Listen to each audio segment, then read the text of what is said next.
हमारा मुसल्ला और मलक भी इन दो चीज़ों पर मुश्तमिल है और इसीलिए इसमें हमारे मसलक की तर्जुमानी भी अच्छा है।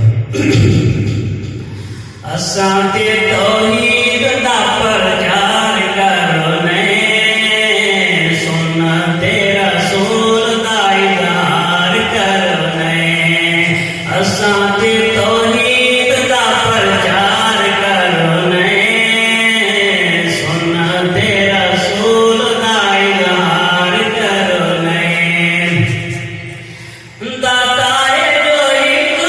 कुरान आखदा दाताए जो एक कुरान आखदा मंगो एक मेरे पूरा मान आखदा मंगो एक मेरे पूरा मान आखदा आम ए पैगाम हर शहर करने सुन तेरा रसूल दा इज़हार करने आम ए पैगाम हर शहर करने सुन तेरा रसूल दा इज़हार करने असां ते तौहीद दा प्रचार करने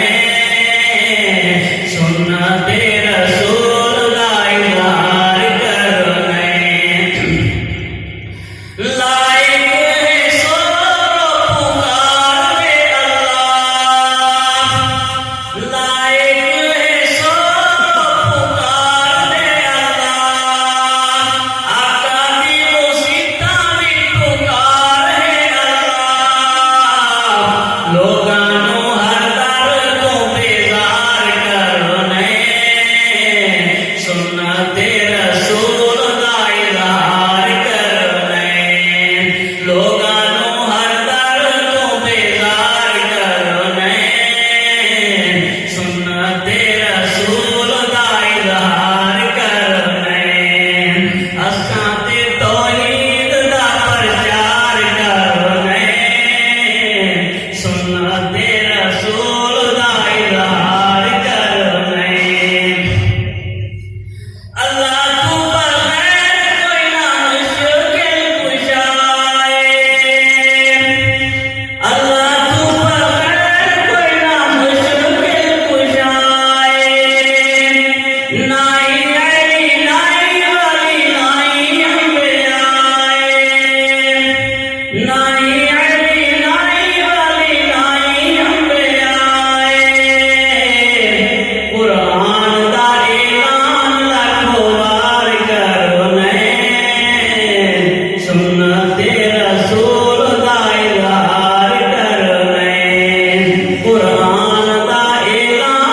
इस बिन सजना नमाज भी अधूरी है। आका दे फरमान नाल प्यार करो ने सुन्नत